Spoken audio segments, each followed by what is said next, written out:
성경 말씀 마태복음 6장 6절로 13절의 말씀입니다. 너는 기도할 때 내 골방에 들어가 문을 닫고 은밀한 중에 계신 내 아버지께 기도하라. 은밀한 중에 보시는 내 아버지께서 갚으시리라. 또 기도할 때 이방인과 같이 중언부언하지 말라. 저희는 말을 많이 하여야 들으실 줄 생각하느니라. 그러므로 저희를 본받지 말라. 구하기 전에 너희에게 있어야 할 것을 하나님 너희 아버지께서 아시느니라. 그러므로 너희는 이렇게 기도하라. 하늘에 계신 우리 아버지여, 이름이 거룩히 여김을 받으시오며 나라의 임하옵시오며 뜻이 하늘에서 이룬 것 같이 땅에서도 이루어지이다.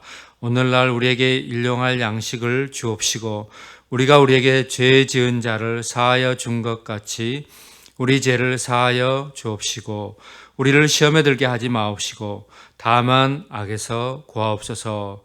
나라와 권세와 영광이 아버지께 영원히 일사옵나이다. 아멘. 오늘 마태복음 6장에서는 예수님께서 12 제자에게 또 그 무리들에게 어떻게 기도해야 할 것에 대해서 말씀하고 계십니다. 그 기도문은 예수님께서 가르쳐 주신 기도의 모델이 되겠습니다. 주님께서는 복음서에 여러 번 이렇게 기도하신 것을 찾아볼 수가 있습니다.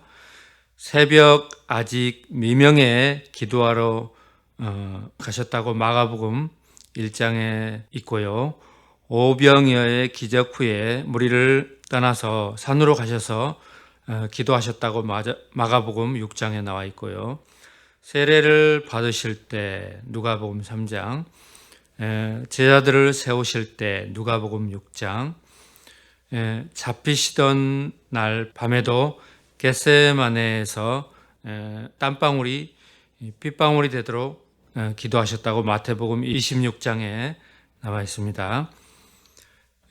예수님께서는 바쁜 삶 속에서도 이렇게 틈을 내어서 기도하셨고 하나님께 기도하며 교제하셨던 것을 볼 수가 있습니다. 예수님이 그렇게 하셨다면 우리는 얼마나 더 그 예수님의 기도하는 삶을 배우고 본받고 해야 하겠습니까? 오늘 말씀 5절 말씀을 보겠습니다. 또 너희가 기도할 때 외식하는 자와 같이 되지 말라. 저희는 사람에게 보이려고 회당과 큰 거리 어귀에 서서 기도하기를 좋아하느니라. 내가 진실로 너희에게 이르노니 저희는 자기 상을 이미 받았느니라. 어느 종교나 다 기도를 하는 것 같습니다. 불교, 이슬람교, 또 그 밖에 여러 그런 토속 종교에서도 기도하고요. 우리 그 민족은 샤머니즘 그래가지고 저희 어렸을 때 보면은 어른들이 그 큰 고목나무나 그런 데서도 기도하고 동네 그 좀 이렇게 영험하다 이런 데는 다 그 기도하고 또 어떤 그 집안에 일이 있고 그럴 때는 정한수 떠놓고 기도하기도 하고 이렇게 다 기도하는 것 같습니다. 이렇게 사람들은 그 기도를 통하여서 신을 만나고 또 신께 그 문제를 해결해 달라고 기도하고 그러는 것이 과거부터 지금까지 또 미래에도 우리 인간 사회는 보편적으로 있는 그런 일들 같습니다. 기도를 가장 이렇게 시간을 정해놓고 딱 시간 맞춰서 기도를 하는 그런 그런 교가 이슬람이죠. 그래서 이슬람 그 신자들은 또 새벽, 아침, 점심, 저녁 이렇게 기도 시간에 딱 맞춰서 기도의 자세를 취해서 그렇게 기도를 하죠. 또 유대인들은 오늘 보니까 큰 거리 그런 어귀에 서서 기도하고 또 회당에서 기도하고 주님이 오셔서 이렇게 말씀하여 주시기 전까지는 그들의 이런 기도하는 그런 것들이 올바른지 또 그릇된 것인지 잘 알지 못하고 그렇게 행하였을 것입니다. 그래서 그리스도께서 그들의 기도하는 것들을 옳지 못하는 그런 것들을 말씀해 주시고 오셨던 것이죠. 우리 한국교회도 초창기 때 믿음의 그런 선진들이 교회에서 새벽 기도를 드리기 시작했습니다. 매일 그렇게 새벽 기도를 하고 지금도 새벽 기도를 하죠. 그런데 성경을 보면 예수님께서 새벽 기도하고 이렇게 하는 것은 매일 하는 것이 아니라 어떤 그 때에 이례적이거나 그런 것들이죠. 그래서 우리 한국교회는 믿음의 척도를 새벽 기도를 나가면은 믿음이 좋고 이런 좀 오해된 부분이 있는 것 같습니다. 오늘 본문에서도 유대인들이 그렇게 이제 회당에서 기도하는 것 그런 것들을 좋아한다고 그러죠. 주님께서는 그런 것을 전부 다 위선자로 보고 오늘 말씀으로 지적하고 있는 것이죠. 잘못된 기도라는 것을요. 그래서 우리나라도 이렇게 성경에서 벗어난 왜곡된 그런 것들이 말씀 안에서 다 정리되고 그럴 필요가 있습니다.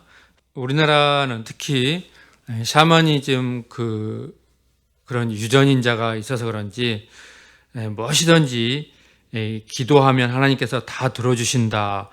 이런 기도 미신 또 이런 기도 만사주의자 뭐 이런 것들이 굉장히 교회 안에 있었던 것 같습니다. 제가 신앙생활할 때 90년대부터 그때도 그런 것들이 굉장히 많아서 특히나 개척교회는 어려운 처지에 있는 것을 다 알기 때문에 그래서 개척교회 목사님들 또 사모님 또 성도들은 오로지 하나님 앞에 기도에 매달려서 하나님이 응답해 주시는 이런 쪽으로 이야기하고 간증하고 많이 그렇게 치우쳐지고 그랬던 것 같습니다.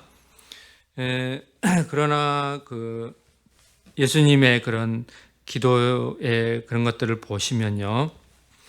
예수님께서는 반복적인 기도는 겟세마네 기도에서 한 동일한 기도를 3번 드리셨죠. 그래서 우리도 한 번이나 또는 2-3번 반복되는 기도를 하는 것이 좋을 것 같습니다. 그렇게 하는 것이 성경적인 기도인 것입니다.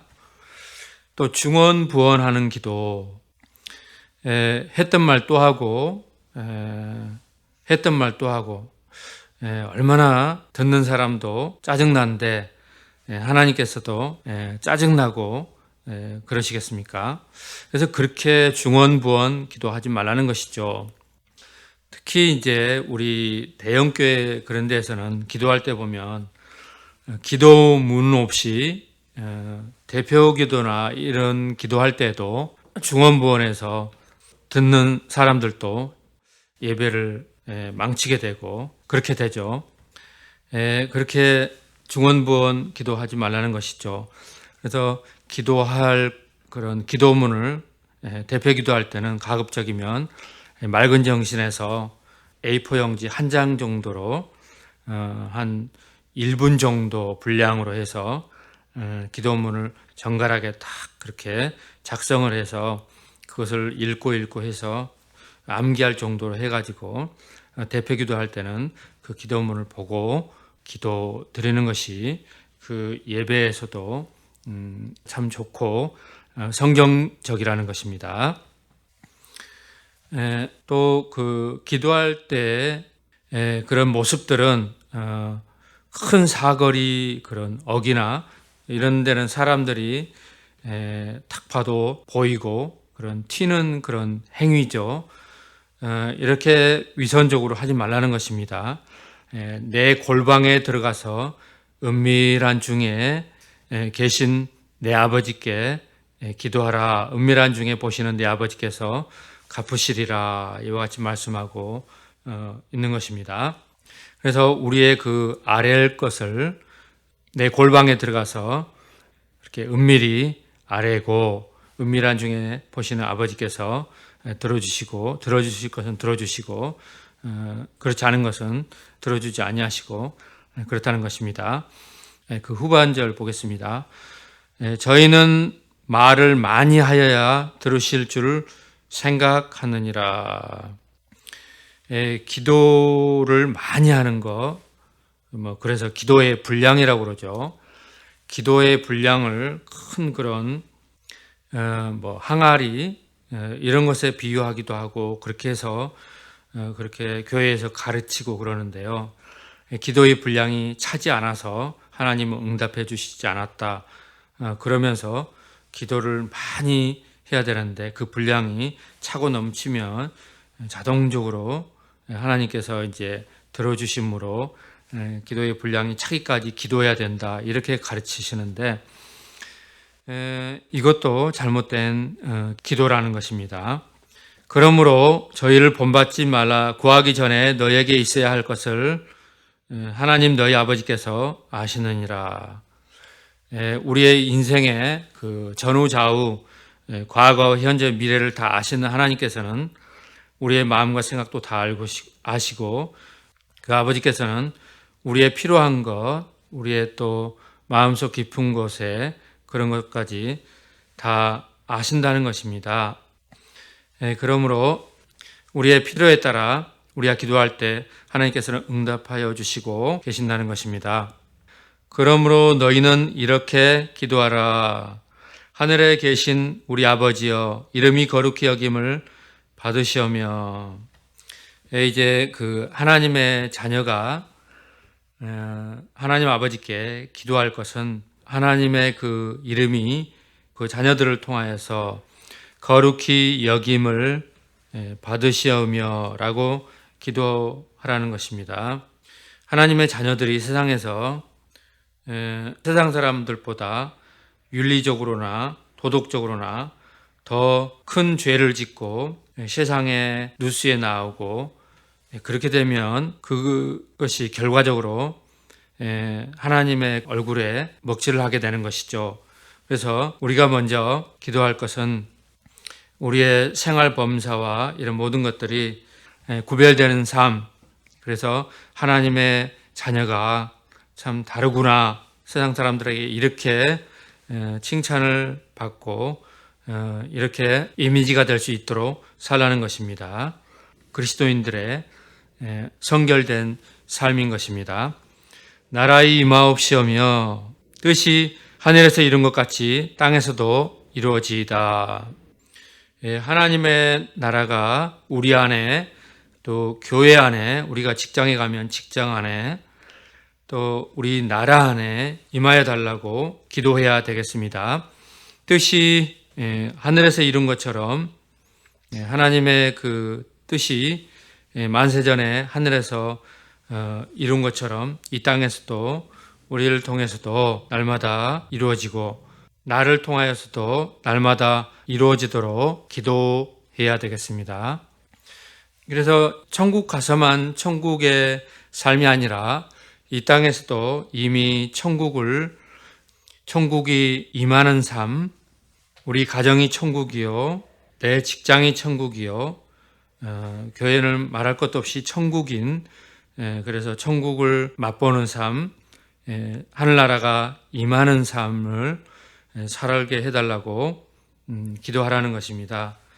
그런데 가정이나 또 직장이나 악한 사람이나 그런 못된 사람이 있으면 우리 속담에도 미꾸라지 한 마리가 온 그 방죽물을 흐리게 한다고, 그 악한 사람의 그 영향력이 가정과 직장과 이런 것을 슬프게 만들고 어렵게 만들고 그렇다는 것입니다. 그래서 이런 사람들을 위해서도 우리 기독교인들은 기도해야 된다는 것입니다. 오늘날 우리에게 일용할 양식을 주옵시고, 아직도 그 지구상에는 먹을 양식이 없어서 굶고 있고, 또 우리나라에서도 끼니를 해결하지 못하고 굶고 있고 이런 사람들이 많습니다.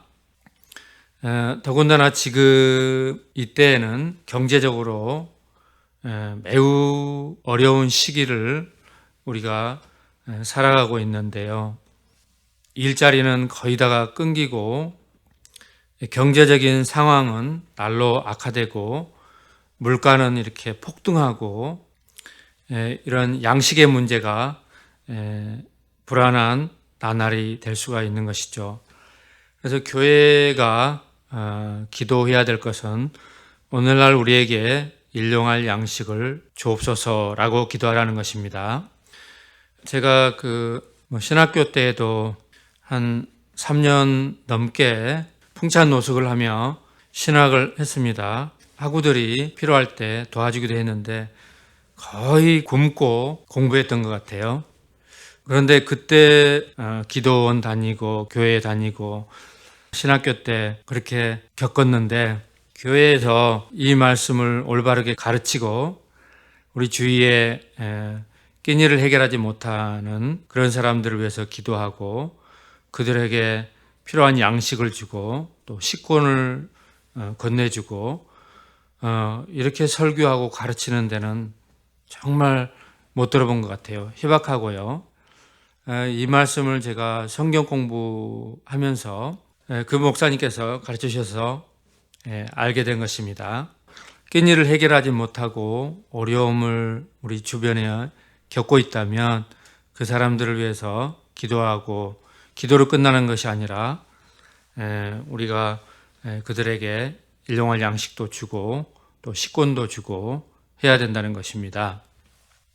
그 후로도 모든 그런 훈련이 이제 다 끝나고 목동에 와서 생활할 때 한 거의 1년 가까이 그때도 이제 풍찬 노숙을 하면서 그렇게 밤에는 교회에 가서 기도하고 그러다 자고 새벽 기도 드리고 낮에는 또 돌아다니고 이렇게 하면서 일을 안 하니까 돈이 없으니까 그 기간 동안에 그렇게 했는데, 교회에서 예배드리고 이렇게 해도 누구 한 사람 알아주는 사람도 없고, 자랑처럼 목사님이 설교할 때 시장 지나다니다가 5,000원을 주셨다 그렇게 자랑하고 말아버리고 저한테는 식권 한 장도 주지 않고 이런 것도 겪었고요. 지하에 있는 그 목사님 그 교회는 지금은 그 목사님 없어졌습니다. 그래서 먹고 살 것이 있고 풍족하다고 해서 우리 주위에 그런 어려운 사람들을, 그런 처지를 잊어버리고 그래서는 안 되겠습니다. 화곡동에 제일교회라고 있는데 제가 이제 일을 하다 보니까 광범위하게 이렇게 돌아다니면서 일을 하니까 그런 정보가 많습니다. 그 교회는 노숙자들의 그런 식사를 대접하는 그런 교회입니다. 그래서 노숙자들이 식사를 해결하기 위해서 주일날 그 교회에 가면 식사를 할 수 있다. 그래서 그 교회에서 찾아가서 예배드리고 또 예배가 끝나면 식사를 하고 그런 교회인데요. 그러다가 언제 보니까 그 교회가 이제 성전 건축을 이렇게 재건축을 하였더라고요. 너무나 교회가 아름답게 또 좋게 그렇게 세워진 모습을 제가 얼마 전에도 보고 그랬는데요. 지금도 노숙자 그 식사 대접하는 것을 지금도 하는지는 잘 모르겠어요. 그런데 그런 걸 봐서도 참 하나님께 복을 받고 그랬다는 마음이 갑니다. 그 밖에도 그렇게 노숙자들에게 식사를 대접해주는 그런 사역을 하시는 목사님들이 좀 여러 분 계시죠. 이런 것이 주님의 기도문에서 우리에게 말씀하신 기도의 그런 모델이라는 것입니다. 우리가 우리에게 죄 지은 자를 사하여 준 것 같이 우리 죄를 사하여 주옵시고, 우리 각 개인이 그리스도의 그 대속으로 말미암아서 우리가 죄 사함 얻었습니다. 그런데 우리가 오늘 말씀을 통해서 우리가 밝히 알고 늘 우리가 해야 될 것은 우리 주위에 나에게 지은 그런 어떠한 그런 사람이라도 또 용서를 해줘야 된다는 것입니다. 작게 지은 죄는 그 미움의 감정이 작겠지만 크게 그렇게 상처를 입었거나 그렇다면 그 사람을 용서하기 쉽지 않을 것입니다. 어떻게 한 것이 용서한 것인가? 용서한 마음의 상태인가? 이런 것은 그 사람을 우리가 생각할 때 마음에 미움이 없는 상태, 이 상태가 그 사람을 온전히 용서한 상태요. 그런 마음의 상태입니다. 원수에게 그런 마음이 들 때까지 그 사람을 위해서 용서하는 그런 기도를 하라는 것입니다. 요즘 매스컴에 나오는 그 전우원이라는 그 전두환 씨의 그 손자죠. 5.18 광주 그런 시민들의 그런 장본인이 전두환 씨인데 그 손자가 대신 5.18 그런 신족들을 찾아서 무릎을 꿇고 사죄하는 그런 것을 보았습니다.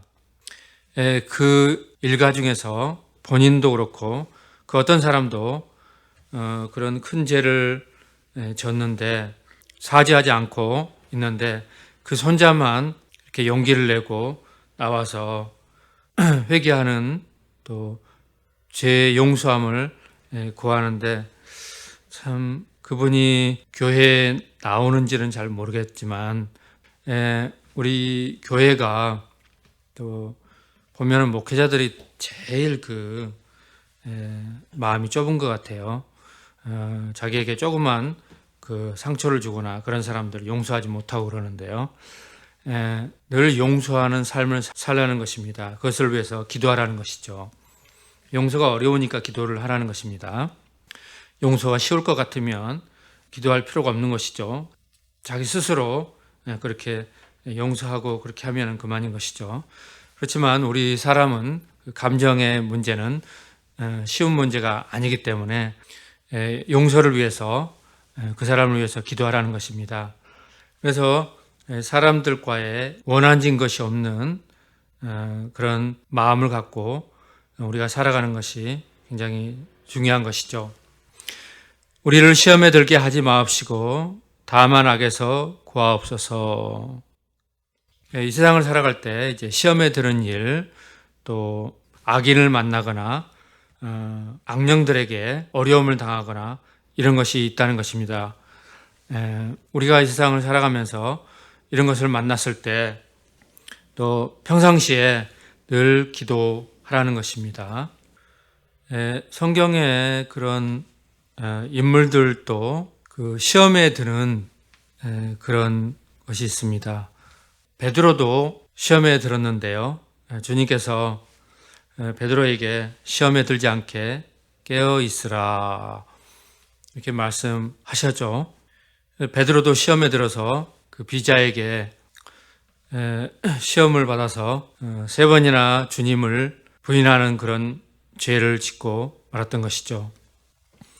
우리들도 믿음의 삶 가운데 이렇게 시험에 들 때가 있을 것입니다. 이를 위해서 늘 깨어서 기도하라고 성경에는 말씀하고 있습니다. 악에서 구하옵소서. 이 말씀은 또 혹 악한 자에게서 구하옵소서.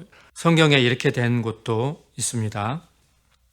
세상에는 그 마귀의 종들이 있고 그런 악한 사람에게 속한 사람이 있는데요. 제가 이제 일하면서 많은 그런 사람들을 그 현장에서 보면은 참 사람들은 연약하고 그 악령들에게 쉽게 그 휩싸이고 악령들의 영향을 받아서 말하고 행동하고 너무나 쉽게 그러는 것 같습니다. 그래서 정직한 사람, 조금이라도 선한 사람, 이런 사람들을 공격하고 넘어뜨리게 하고 시험에 들게 하는데요. 이런 악에서 구하옵소서 라고 구체적으로 기도하라는 것입니다. 나라와 권세와 영광이 아버지께 영원히 있사옵나이다. 아멘. 이 부분은 고대 사물에는 괄호 안에 있는 부분은 없는 부분이기도 합니다. 후에 번역하면서 첨가한 부분으로 보입니다. 너희가 사람의 과실을 용서하면 너희 천부께서도 너희 과실을 용서하시려니와 너희가 사람의 과실을 용서하지 아니하면 너희 아버지께서도 너희 과실을 용서하지 아니하시리라. 12절 말씀을 주기도문이 이제 끝났는데 다시 14절, 15절에서 굉장히 강조하여서 또는 강하게 말씀하고 계시죠. 용서란 뭐냐? 사람들의 그 과실이요. 내가 볼 때는 옳게 보이더라도 그 사람의 그런 과실이 일 수가 있으니까 그런 것도 다 용서하고요. 크고 작은 그런 모든 과실을 용서하라는 것입니다. 이런 것을 위해서도 우리가 늘 기도하라는 것이죠. 그래서 사람들의 그런 과실을 용서하고 그래서 마음에 사람들과의 그런 미움의 감정, 원한의 감정이 없이 온전히 용서하는 그런 마음으로 살아야 된다는 것입니다. 이것이 굉장히 너무나 중요하고요.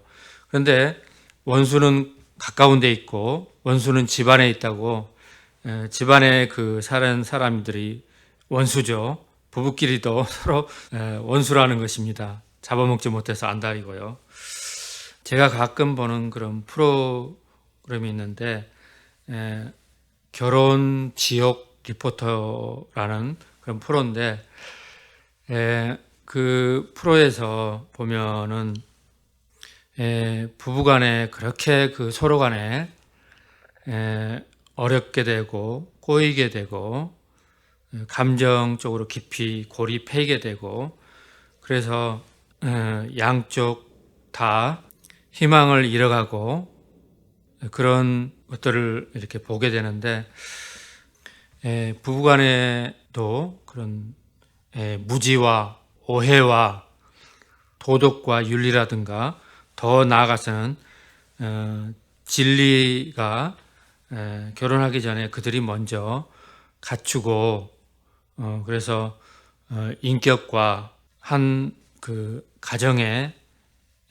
가장으로서 남편과 아내로서 각자의 역할을 충분히 할 수 있는 그런 준비되어서 결혼하는 것이 아니고 무지와 오해와 그런 나약함 속에서 미성숙한 가운데 그렇게 결혼해서 자녀를 낳고 살면서 또 이렇게 경제적으로 얽히고 설키게 되면 헤어나오기 힘든 그 깊은 고립하이고 서로가 이렇게 원망하고 용서하지 못하는 그런 결혼 지옥 속으로 형태로 점점 빠져드는데 그 프로를 가끔 보는데 그런 것을 해결해주는 그런 상담자의 그런 역할이 굉장히 중요하고요.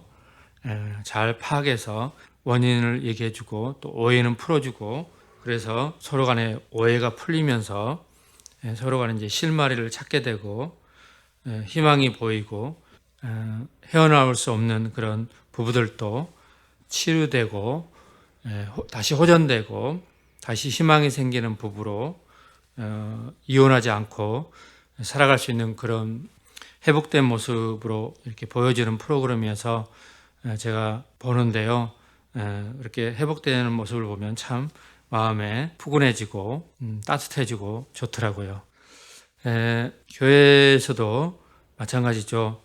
하나님 말씀으로 사람들을 이렇게 교육하고 참 신앙인으로 성장된 신앙인으로 살아가는 교회예요. 사람이 되어야 되는 것입니다.